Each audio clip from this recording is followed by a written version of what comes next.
Oh, Mrs. Garcia, you're a school counselor and new homeowner and grad student. You're an Ander. National University supports the whole you, so you can focus on what matters most. Learn more at nu.edu. This is VSiN PrimeTime. Live from the Circus Sportsbook in downtown Las Vegas on VSiN, the sports betting network.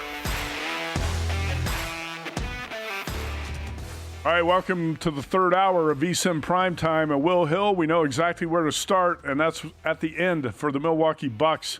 How did this happen? It was 118-111. You were talking about with how much time on the clock? So 118-111, Milwaukee at the line shooting one more free throw. I think it was Green on the foul line. He missed. Milwaukee gives up a three to Nembhard. It's 118-114, a turnover. And then another score, and then all of a sudden 118-117 as we were going to break there. And the Pacers were able to lay it in with about a second, 1.4 left to take a 1-point lead. Milwaukee's out of timeouts, so no advancing the ball like you usually see in the NBA. Doc used all of his timeouts. And I thought, look, they probably weren't going to score anyway. But when you have to go the length of the court and there's 1.4 left, you can't throw the inbounds pass with the clock stop 2 feet and shoot a full court shot.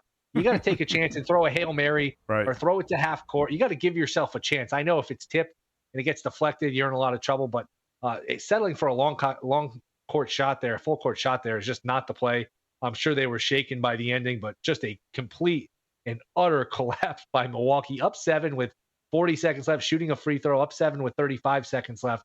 To get eliminated on that, I guess is fitting. Who's had some really bad eliminations the past couple of years. Remember Miami a couple of years ago? They completely melted in that game. So, boy, they continue to change the coaches. They continue to change a lot of things. But ever since that championship, it's been nothing but disappointment for the Bucks. Bucks might be headed for rock bottom, too, because Damian Lillard is going to be out.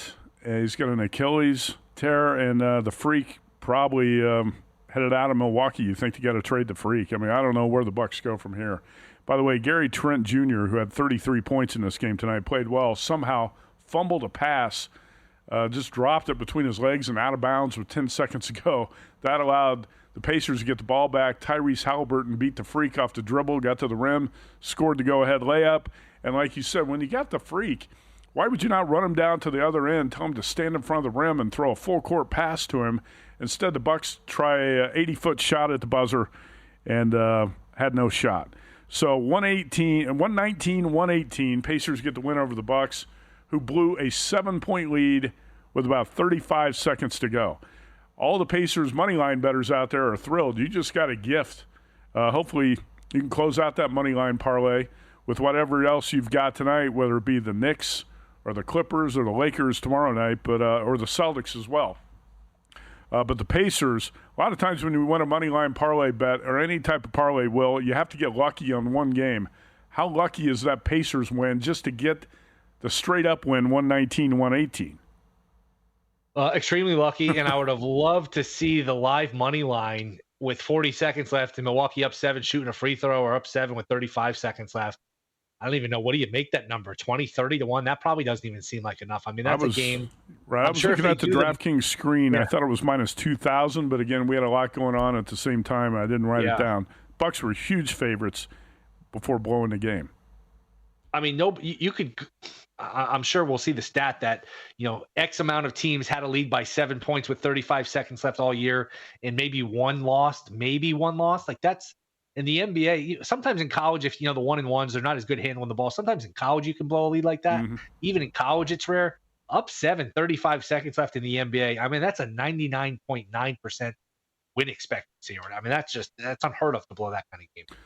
That's a worse meltdown than Duke against Houston in the Final Four. Too soon to mention. It probably is. I still can't believe Duke blew that game.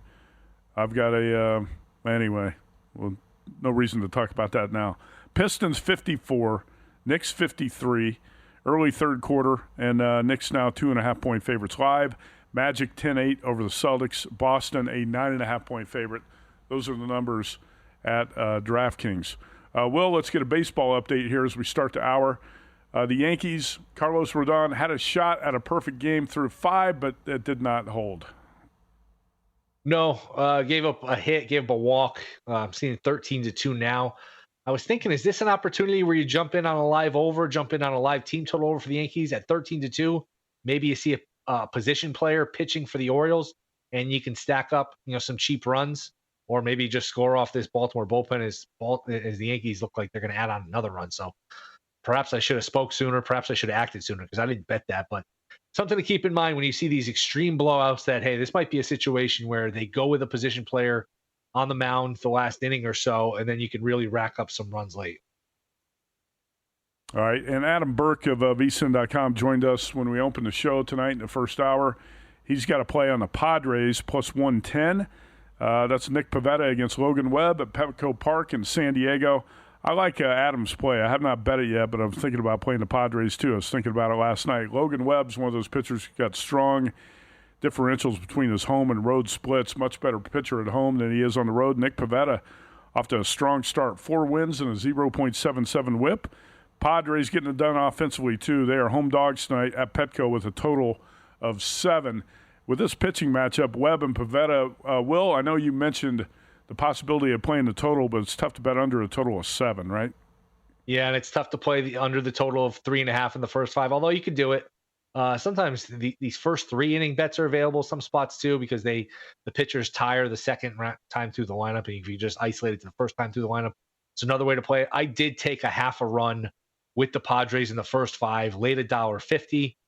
I just think that with a low total, 2 pitchers I really like. I love the idea of winning on a push if it's 2-2 after 5 or 1-1 after 5.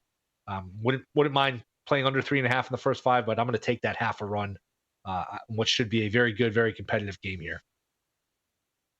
All right, so the Mets were 20-9 going into tonight. They win in a blowout against the D-backs. Do we have a Mets final? No, 8-1, bottom 7, they're still batting. Okay, so I want to tell you, what do you make of this? This is a number of games played against teams currently below 500. And we talked with Steve Phillips, former GM of the Mets, last night, and we talked about, are the Mets for real? Juan Soto's off to a slow start offensively, and they're still 11 games over 500. They're going to be 21-9 after tonight. Number of games played against teams currently below 500. The Mets lead the majors with 20. So we're talking about the Mets being for real, but Will, what does that tell you? Because they beat up on a lot of losing teams here in the first month or so. Yeah, but if they were playing 500 or losing the teams they were supposed to beat, people would criticize them for, you got to beat these teams. They're taking care of business against their teams they're supposed to. They did sweep Philly. They beat up on the Cardinals. There's not a terrible team. I just look at that lineup. Pretty good bullpen. They're going to get Sean Manaea back. Maybe they get Frankie Montas back. I'm sure they're going to add plenty of people at the deadline with an aggressive owner. I'm still a believer. They built themselves a nice cushion in that division, and they beat up on Philly. So I think I'm generally optimistic on them as a regular season team. Once you get to the playoffs, I mean, that's not great starting pitching, and the playoffs are just so random. It's nearly impossible to sit here at the end of April and for me to sit here with a straight face and tell you what's going to happen in October. It's impossible. It really is. They were almost eliminated in that best of 3 last year, and then we're 2 wins away from the World Series. So crapshoot once you get to the playoffs, but I do think they'll get there. I do think they're a solid wager to win the NL East. Yeah, I do too. I think the Mets are for real. 21-9, even though they played 20 opponents or 20 games against opponents currently below 500. That's just something to keep an eye on with the schedule dynamics here early. The Dodgers have played 13 games against opponents under 500. The Padres and Giants, who meet tonight at Petco, have each played 7 games against opponents below 500. How about the Cubs? Cubs are up 5-0 over the Pirates of Pittsburgh tonight. Cubs will be 18-12 if they win tonight. You know the Cubs have played 0 games against teams currently below 500. What's that tell you? I knew they started with the 2 in Japan against the Dodgers. Then they played the Dodgers again. I think they played the Padres in there. They played the Phillies this weekend. So, yeah, it's been a tough schedule. That offense looks for real. Now, they're going to have Justin Steele for the rest of the year, so that hurts. But, yeah, they lead now 7-0 against the Pirates. They're legit. They're a favorite in that division. They're a rightful favorite in that division, and the National League is just loaded when you look at Dodgers, Cubs, Padres, Diamondbacks, Mets, Braves, Phillies. I mean, 7-8 teams. I can't find like 1 or 2 teams in the American League I really like. You got like 7 or 8 in the National League that are really good, especially if the Giants are going to be for real. It's a really deep National League. It's a really imbalanced league, which I didn't feel that was the case last year and prior years. Kind of snuck up on us how much better the National League is than the American. You're right. And the Padres and Giants, I think, have played much better than most people expected here in the first month. Right there at the top of the National League West with the Dodgers. Again, games against opponents currently below 500. The Yankees have played 13. Talked about the Mets at the top of the list with 20. Yankees and Dodgers each with 13. Padres and Giants each with 7. Cubs with 0. How about the Red Sox? So Yankees are pounding the Orioles tonight. The Red Sox have played 17 games against opponents currently below 500. Red Sox are up 7-2 tonight in Toronto. They will be 17-14 if they hold on to win. Do you think the Red Sox are for real, or are they going to hang there and push the Yankees in the AL East? I would think so. Cora's a good manager. They've got prospects that are coming up. Some are already there. Some are on their way. They're a team that is going to have a lot of flexibility at the deadline. Crochet's a big-time pitcher. Devers has had a slow start. You figure he'll hit. I think the Red Sox are going to be good. I think the Red Sox, I saw them like 9-1 to win the American League. I'd probably need more than that, but I think the Red Sox are a legitimate team. Let's check in on the Rockies. 4-24 going into tonight. And again, the Rockies had a 3-0 lead last night. Will, we were talking about the game. Hey, the Rockies are up. They ended up losing 6-3. So you can bet the runs line against the Rockies almost every day. It's been a great strategy.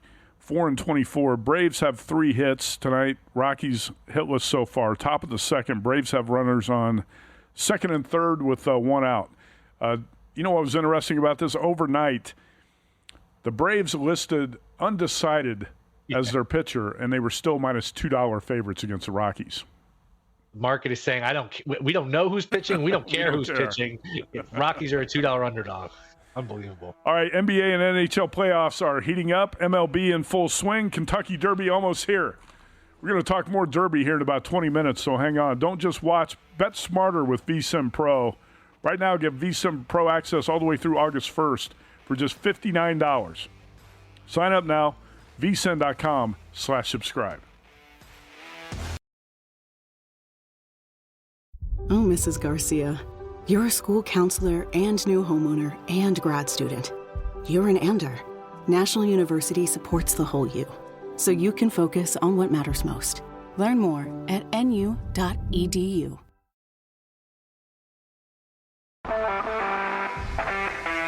This is VSiN PrimeTime on VSiN, the sports betting network. Orlando Magic off to a hot start against the Celtics. Magic lead 24-19.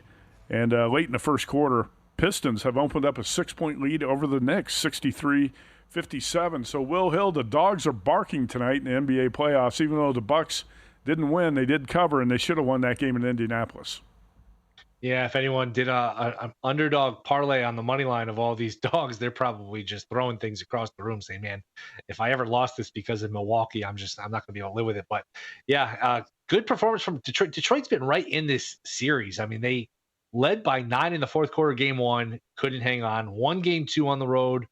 Then lost game 3 by 2 and game 4 by 2 or vice versa. I think they lost the 2 games at home by combined 3 points, and now they're winning on the road. So I ultimately think the Knicks are going to win the series. Obviously, they're up 3-1. They're the favorite. They're the higher seed. But Detroit's going to look back if the Knicks ultimately do win this series and say, geez, we certainly had our opportunities to advance and win this series. Oh, no question. Well, the Pistons feel like they got robbed in game 4. You know, with the no call on the shot at the end. But that's the way things go in the NBA. You know, last night there was a call, kind of a controversial foul on a three-pointer that benefited the Warriors. It went the opposite way against the Pistons. All right, so tonight the Celtics closed 11 or 11.5-point favorites at basically every book. And right now the Celtics are laying 7.5 live. Is this a time where you could jump in? You're getting about 3 points the better of it. Down 24-21. Would you think about that with discount price on the Celtics? Or would you not, Will? Because I know you expected the Magic to hang around tonight. Probably Celtics or nothing, but not having watched it, I don't know how they've gotten the lead. Is it just fluke shooting? Sometimes you can watch that and catch that early where a team is 5 for 6 from 3 and say, all right, this probably isn't going to continue. I'm going to fade them, whether that's play the other team or play their team total under. Haven't watched it enough to have a feel for it. Do you have eyes on this game? Do you have any sense for the game flow or anything? I do not, because we've had so much going on. I really haven't had a chance to watch this. And, we were focused on that Bucks-Pacers game for so long. And I still can't believe the Bucks lost that game. Was it 118-111 with 35 seconds to go, and the Bucks were at the free throw line. Correct. That's so Giannis Antetokounmpo finished tonight with 30 points, 20 rebounds, 13 assists. He did have 7 turnovers, and he missed 6 free throws, so he wasn't perfect tonight. But how about the Bucks? They shot 19 from 40 from 3. You shoot 47.5% from 3, and you lose the game. And now you got to wonder if we were talking about this during the commercial break. Is this a total rebuild now for the Bucks with Damian Lillard out? That trade's become a lost cause. Everything, all the money and draft picks you put into it. The Freak wants out. He's going to be unhappy. You might as well trade him, get everything you can, and do you totally rebuild. Is this the end of the road for the Freak era in Milwaukee? Would certainly seem like it. I don't understand what the motivation for Giannis to stay in Milwaukee would be other than just sheer loyalty. I mean, you're going to be carrying what is a 6 or a 7 seed at best. You're not going to have Lillard for most of, if not all of the season. Remember, the reason they got Lillard is the reports were he was starting to get whiny, starting to get pushy, like, hey, I don't have enough help. Go out and make a deal or trade me. Mm-hmm. And they ended up getting Lillard, but they gave up a lot for him, which you're going to do in those trades. And now they don't have a good team. The worst thing you could be in the NBA is you're not a contender and you don't have your picks. Right. If you're bad, you know what? You can live with it because who knows? Lottery, you get flag, you get Wembanyama, and then it's sunshine from there. But when you're not a title contender and you don't have your picks, now it makes it tough to rebuild because if you trade Giannis and you tear it down and you're looking at a really bad team, well, those picks are owed to whoever. I forget who they went to, either Houston or Phoenix. I forget the different machinations of the trade, because it was a 3-way deal that with Lillard involved. So I would imagine he's on another team, but boy, you're going to have to get a hell of a haul for Giannis to think about what your future could be like going forward, because you could be looking at a long, long drought here without winning another playoff series from Milwaukee. Yeah, like you said, though, the Bucks did win their championship a few years ago with the Freak. If you win a championship, I think it makes it all worth it. And if the Freak wants out, if he's unhappy, it's time to rebuild. That's the way things work in the NBA. Trade him at the peak, right? Well, he's still got a ton of value, right, and you get a lot back for him. And I think the Bucks are going to have to strip it down and build it back from the ground up after tonight's loss. And by the way, Doc Rivers, you'd think has no future in Milwaukee, right? You got to hire a new coach and start the whole thing over again. Anyway, that's probably a discussion for another day, and that's better suited for Tim Murray when he's on his Milwaukee radio show in the mornings. Right now, at the end of the first period, Magic lead 27-23 over the Celtics, who are 0 for 4 from three-point range. Celtics just went a full quarter without making a three. You rarely see that the entire season. Magic up 4, Celtics 7.5-point favorites live, total down to 198.5.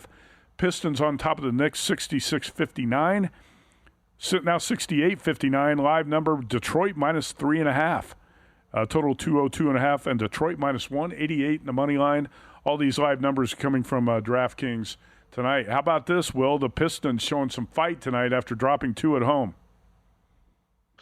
Yeah, and they just showed a Wendy's commercial. I'm pretty hungry to begin with. I don't need to see these commercials for the Baconator. Yeah, just save them for later in the show. Baconator's a good one. And they're one of these places around here that's open pretty late, too. So that's a tempting one to be showing me here.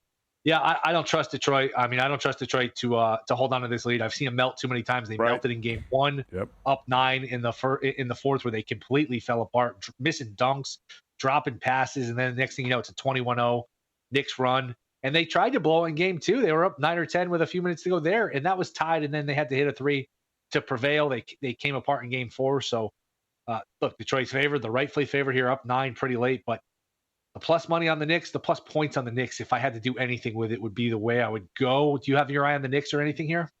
I do not. I actually thought this was going to be a night where I expected the Pistons to be a pretty good bet. I didn't play it, and I'm actually too late to the party now. Can't play it now. And like you said, probably the one thing that held me back from making the bet is we've seen the Pistons blow these games, blow leads, and I didn't trust them enough to play it tonight, so I didn't do it. Quick update from the NHL. Ottawa on top of Toronto, 2-0, midway through the third period in that one. And Devils and Hurricanes tied at 4. 4 goals in the second period for Carolina tonight. We're about to get underway in Vegas between the Minnesota Wild and Vegas Golden Knights. I heard Derek Stevens here from Circa say he gave up his tickets tonight. Derek loves going to the Golden Knights games. He's got the chairman of the Nevada Gaming Control Board here for a tour tonight, so Derek's going to be watching the game here in the sportsbook. Puck drop in about 10 minutes at T-Mobile Arena. Vegas Golden Knights tied 2-2 in the series with Minnesota Wild, and the Knights were lucky to get that win on Saturday to tie the series. So they've got the momentum, and they need to win this Game 5 at home tonight. But, Will, I bet the Knights in the series at around $2 favorites. I think it might have been $2.15. Right around $2.15 or $2.20. I'm not playing this game tonight, obviously. I'm not going to hedge with the Wild. I still think the Knights are going to win the series. But, man, this is a big price because Minnesota's defense has been great in this series. And the Vegas goaltender, Aiden Hill, has not been sharp as usual.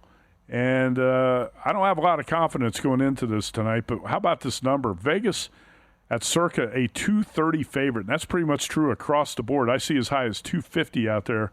A total of 5.5 shaded over, and I'll just hope the Knights come through and win this Game 5 and take a 3-2 lead in the series. Edmonton and L.A. also tonight at Game 5. This was a great game Sunday night. Oilers came back, scored in the final minute, and won it late in overtime to tie that series of 2. Goes back to L.A. tonight with the Kings, minus 110 favorites, and a total of 6.5 shaded under, minus 125. I don't think you probably don't have any bets in hockey, right? No, but does it make sense if I'm just visiting Vegas and I don't have any dog in the fight? Aren't I going to get some pretty inflated prices on the Vegas opponent just because of the hometown effect of people just betting Vegas because they want to root for them, that kind of thing? Well, you would think that, but that's not really the case because at the Superbook tonight, Vegas is minus 230, and at DraftKings, which is a national book, the line's minus 245. Wow, that surprises me. All right, I'm going to tell you about the Kentucky Derby Guide right now because we got a great Derby guest coming up here in about 5 minutes. His name is Bob Ike from Southern California. You want to stay tuned. You're going to get a great 20-horse Derby breakdown from Bob Ike. Whether you're placing your first bet or you've been playing the ponies for years, VSiN's Kentucky Derby Betting Guide has everything you need to get ahead on Derby Day. Inside the guide, you're going to get a breakdown on how to bet horse racing, which is great for beginners, a detailed preview of both the Kentucky Derby and Kentucky Oaks, and best bets from top racing experts to help serious bettors cash in on the Derby. And this is going to be a huge pool in the Derby. This is one must-play horse race every year. That's pretty obvious. The guide drops April 30th. I believe that is tomorrow. It's yours with a VSiN Pro subscription. Start today for just $9.99. Get your first 30 days of VSiN Pro, including the Derby Guide, daily best bets, and more. Sign up at vsin.com/subscribe, vsin.com/subscribe, and the Kentucky Derby Betting Guide out tomorrow. If you're a VSiN Pro, you get it first. And if you hang around here on VSiN Primetime with Will Hill and myself, you're going to get a great Derby breakdown from Bob Ike right after this commercial break.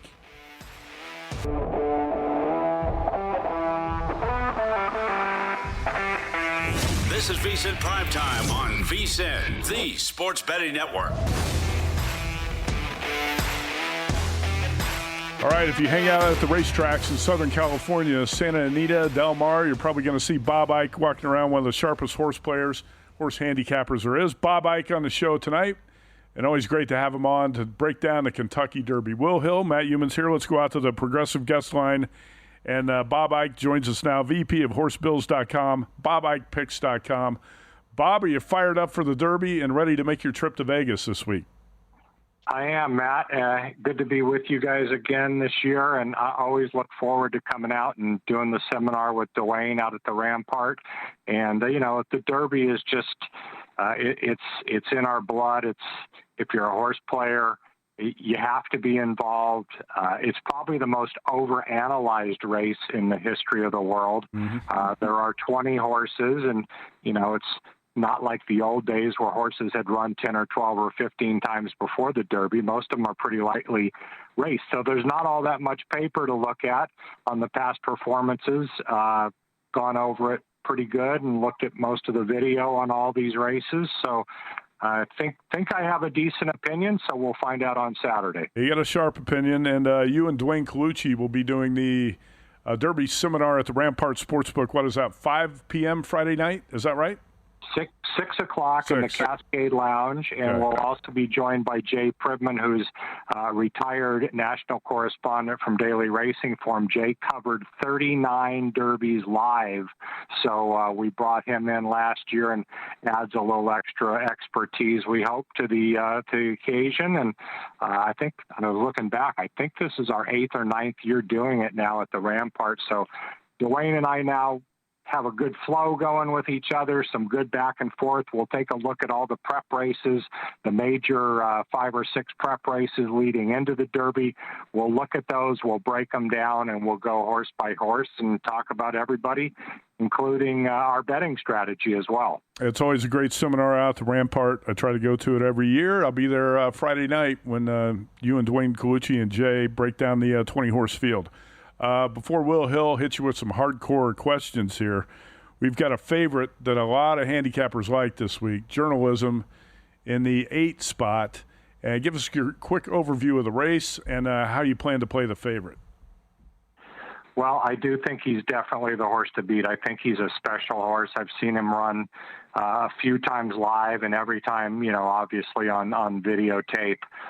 He overcame a lot in the Santa Anita Derby, even though it was only a 5-horse field. I didn't think it was a very good ride by his jockey, Umberto Rispoli. I thought he had him in a tough spot. He had to take up pretty severely into the far turn, and he overcame that, and he ran down Baeza, who is a horse trying to get into the race. He's number 21 on the also eligible list.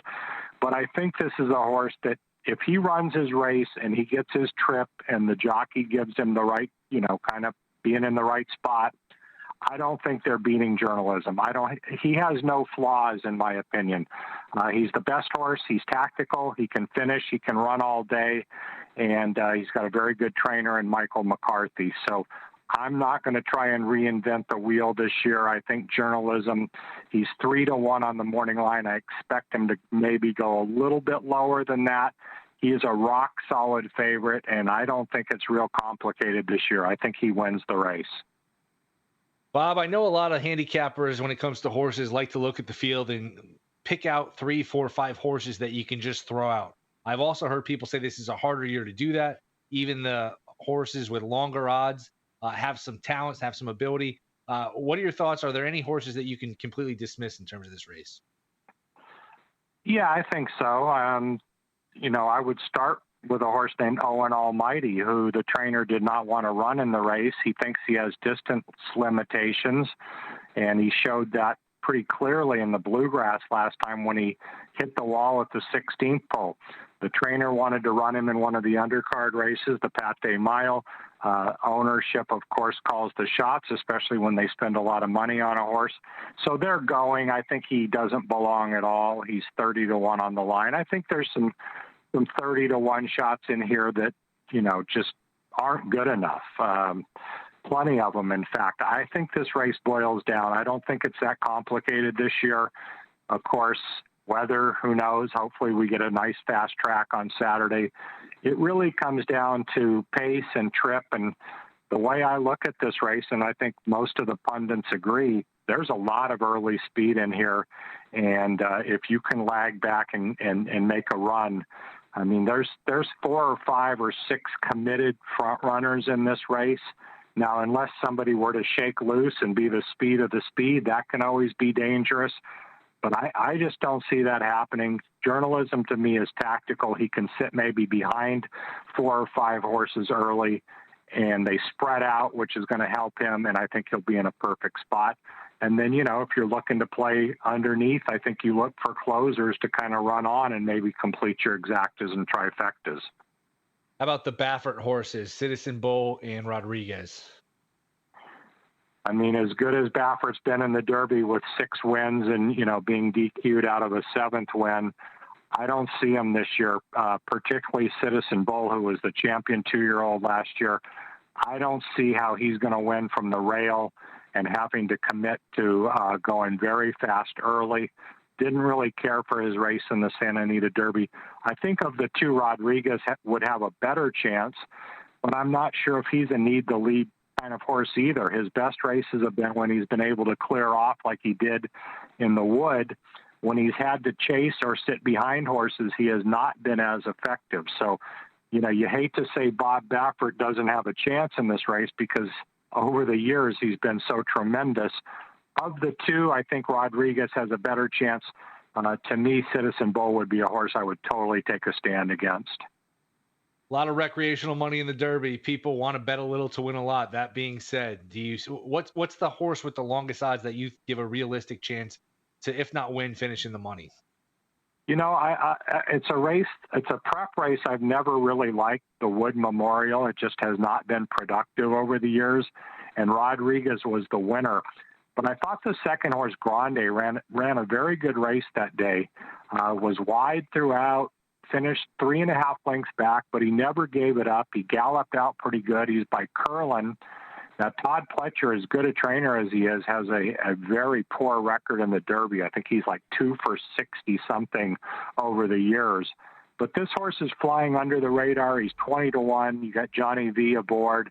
He's got improving numbers. He's only had 3 starts, 2 wins in Florida, and then a good second in the Woods. So I think at 20-1, he's a horse I would use as one that can be in the exacta, maybe the try, the super, something like that. So I think he'll fly under the radar, and I think he could at least finish and get a piece of it.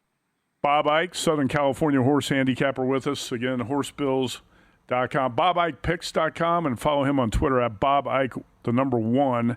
Bob, we got a question here from Ryan Hyatt of Lubbock, Texas. He says, if you don't regularly bet the ponies, should the average bettor plunk down money on the Derby? Is this fool's gold, or are you a fool to pass up this race with a massive pool? I think you have to bet the Derby, right? Yeah, I agree, Matt. I mean, it's you don't get 20-horse fields very often. Yeah, maybe it's a low percentage that you're going to cash a ticket, but I've had some really big trifecta hits in this race over the years just by hooking up, maybe a key horse. And for me this year, it would be Journalism.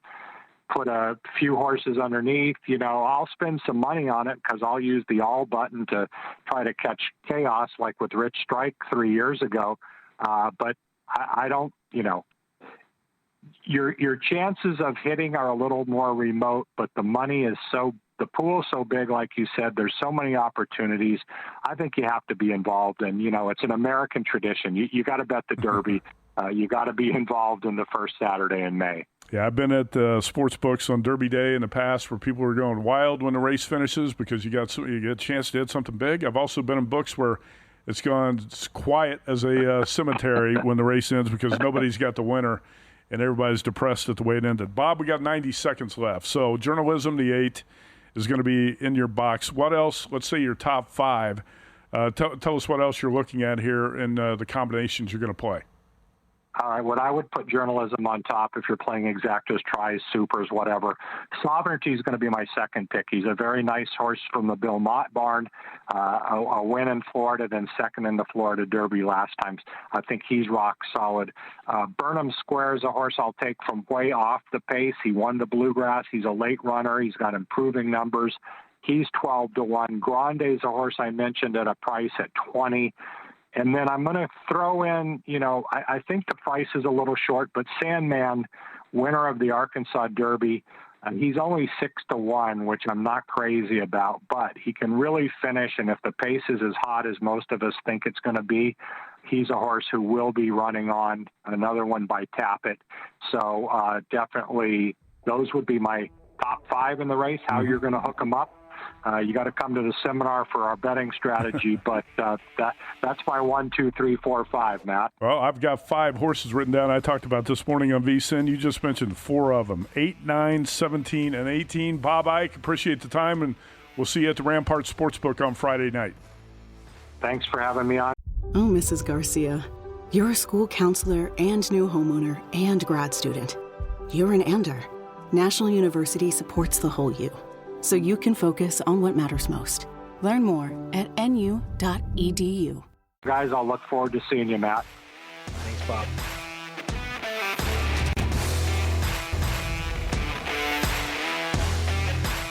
All right, it's great to have Bob Ike on to break down the Kentucky Derby. And again, he'll be at the Rampart Sportsbook 6 o'clock Friday night with Dwayne Colucci, Jade Pridman of the Daily Racing Forum, breaking it down. And follow him at Bob Ike 1 on Twitter. So Bob mentioned on his top 5, 4 of the 5 horses that I've got, and I talked about these on the morning show with Super Dave Ross and Jensen Lewis. Journalism to 8, the favorite. Pretty obvious.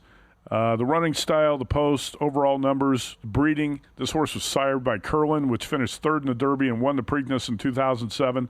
Journalism won the Santa Anita Derby 3-1. So you hate to tout the favorite in the 20-horse race, but Bob Ike just said, hey, not going to try to reinvent the wheel. The favorite should win this race.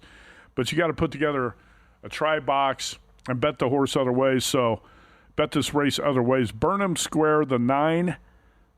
Sandman, the 17. Sovereignty, the 18. And here's my long shot. Final Gambit, the 3. I was talking with my brother, Scott, who loves horse racing, and he loves Final Gambit here. Just talk me into it. This is a deep closer. It's going to be a hot pace in this race. And this horse is going to save ground on the rail, 30-1 morning line. I want to throw that in some combinations here when I box tries on the Derby. Will Hill, your good buddy, our good buddy Chris the Bear Felica loves horse handicapping as well. Did you get any tips from the Bear on the Derby? He said he thinks either Journalism or Luxor Cafe wins. Luxor Cafe, the 7? Okay. Yeah. Interesting. I don't think Bob mentioned that horse, did he?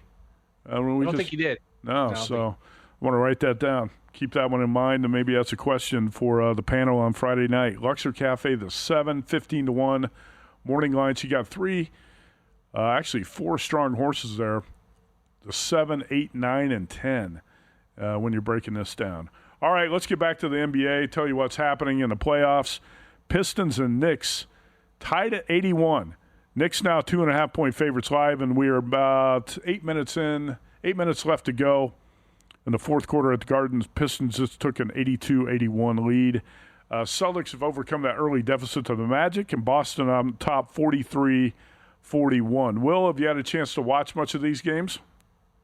Yeah, it's been good. I mean, we don't get a night like this where you get 3 NBA playoff games going at the same time. It was weird how the schedule collided like this on top of all the NHL playoff games with all the baseball. So it's been fun. Last we updated this game, the Knicks were down 8-9 points, and when they were getting 3.5, they were a nice fat plus place on the money line. And I said, you know what, it'd be Knicks plus the points, Knicks on the money line. Of course, I didn't do anything with it. We're doing the show, and they've come back, and that would be a good position now. But it's just the same story with the Pistons where they can't withstand these runs. The crowd's going crazy. They're a young team. Knicks are more experienced. Knicks are home.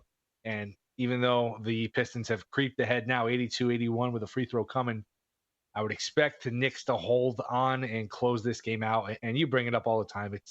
I got to start doing it more. I mean, you look 3 minutes ago, the Celtics are down 8. Now they're up 2. Live betting the NBA is really the way to do this. It is. You get better numbers. You can race to the window and try to lay 2 on a team right before the game starts. But then you wait 5 minutes, and the same team you could grab +4. It's crazy the way live betting works. NBA is so volatile. I think that's the way to play it most times. Right now, the Pistons have taken an 83-82 lead with 8 minutes to go. Celtics and Magic tied at 43. Our primetime game of the night tips off at 7:08 p.m. Pacific. That's the Clippers and the Nuggets. And we're really seeing no movement in the market on this in the last 24 hours. Typically, you'll see a little bit of movement here or there. If anything, the total, we're seeing the screen light up a little bit now for the total. Circa has dropped to Clippers -1 from -2. That's the only movement I see on the side. The total 210. So it's now Clippers -1, total of 210. So it looks like a little bit of money showing up here at Circa on the Nuggets. And I don't know, that total's staying pretty similar. It's bound from 208.5 to 210.5 to 210. No big deal. Nothing much to mention there in terms of live movement. But now you got a cheaper price on the Clippers if you want it here at Circa. I'm going to mention Edge Boost, too, before we get rolling here toward the end of the hour. Edge Boost is the first-ever bank account built for bettors, ensuring all gambling transactions are approved, no usage fees, no minimums, earn cashback rewards, 100% approval for all betting deposits. Sign up today at edgeboost.bet with promo code PRIME. Edgeboost.bet, promo code PRIME. Deposit $25 and Edge Boost will match the deposit. That's edgeboost.bet VSiN.bet. All right, Will, we're also about to get a puck dropped here in Vegas tonight. Game 5 between the Minnesota Wild and the Golden Knights. And not much movement on this as this game's about to start here. I think puck's supposed to drop momentarily. Vegas minus 230. DraftKings a little bit higher, minus 245. Total 5.5, shaded over, minus 130. Edmonton and L.A. also going to puck drop in L.A. here in about 10 minutes, 15 minutes. L.A. Kings minus 110, total of 6.5, shaded under, minus 125. And Edmonton needed to come back late in regulation and then win the game in overtime to tie that series at 2. So we got 2 West Coast hockey series at 2-2 with Game 5s tonight, 1 in Vegas, 1 in L.A. Will, I wanted to follow up on the NFL draft. We talked with Adam Burke about the Cleveland Browns tonight. We talked a little bit about the Pittsburgh Steelers and the quarterbacks in the draft.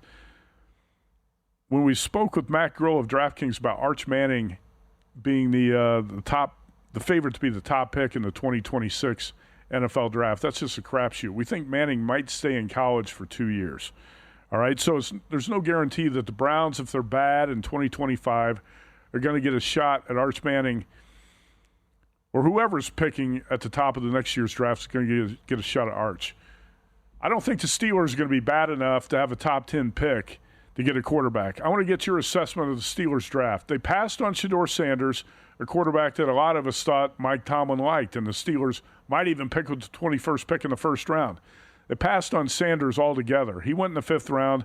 Steelers took Will Howard, quarterback from Ohio State, in the 6th round. I really like the Steelers draft. The 3 of the first 4 picks on the defensive side, defensive lineman Derek Harmon from Oregon, edge rusher Jack Sawyer from Ohio State, defensive lineman Yaya Black from Iowa. Those are 3 studs on the defensive line. And Will, you and I both like Caleb Johnson, the running back from Iowa, a 3rd-round pick. Yeah, it's one of these years where you look at all the running backs. Harvey, the UCF kid who goes to the Broncos. The Chargers got a good back with Hampton. And there's just so many good. Scatabo, they go in the 5th round. You get Scatabo in the 5th round. I mean, there's just so many backs. I know Genty is thought to be special, but, man, this is one where you could have just waited and got somebody in 3rd, 4th, 5th round and gotten a really solid back. So that was my opposition to the Genty pick with the Raiders. But no, I mean, this is typical Steelers where they've got good football players. And it's very much a microcosm of their team, of their franchise, where good player. Okay, but where's the quarterback? Now, if we assume it's going to be Rodgers, all right, I think Rodgers can give you a decent season. I don't think he's giving you a great season. But if it's not that, Cousins? I understand the fact that why burn a 2nd, 3rd-round pick on a quarterback just to take a quarterback who's not going to work out? So I certainly understand that. It's a tough spot to be in. But all in all, a lot of solid players. Just you're in a division with Lamar Jackson and Burrow, and you're in a conference with Mahomes and Allen. It's just if you're not going to get the quarterback play, it's been a decade or so since they won a playoff game. It's hard to compete without that. That being said, it's a really good roster, and I thought they had a solid draft. Yeah, we ran that clip from Mina Kimes on ESPN saying she thought the Steelers should have just taken a swing for a quarterback. Well, if you don't love Jalen Milroe, who the Seahawks took in the 3rd round as a developmental quarterback, I don't see the point in taking a swing. I think the Steelers made really smart moves with their first 4 picks, 3 of them on the defensive side. And, again, I like the Will Howard pick as a backup quarterback. I know John Gruden loved him when he came out of the quarterback camp meetings. I watched some of the tape of that too. Will Howard, very impressive. Now, I'm not saying he's going to be a star in the NFL, but I like that pick in the 6th round.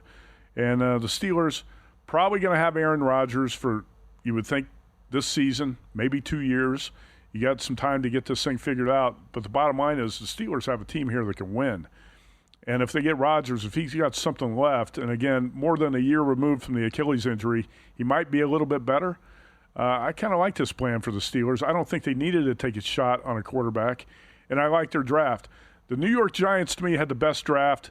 I think the Steelers had a really solid draft, and I think they were right to pass on a quarterback and take Will Howard, number 6.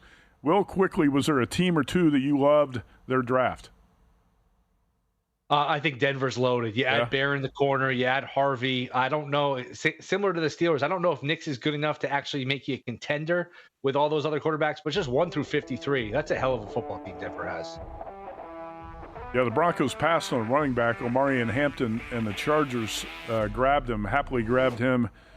We'll break down a little bit more on the NFL draft, but we're at the end of the hour. We got 1 hour to go tonight here on VSiN Primetime, and our game of the night is about to tip off in Denver. Oh, Mrs. Garcia, how do you balance it all? You're a school counselor and new homeowner, a mother of 2, and grad student. You're an ander. At National University, we see the whole you. That's why we're dedicated to your professional growth through faculty mentorships and career support, so you can focus on what matters most. National University, supporting the whole you. Learn more at nu.edu.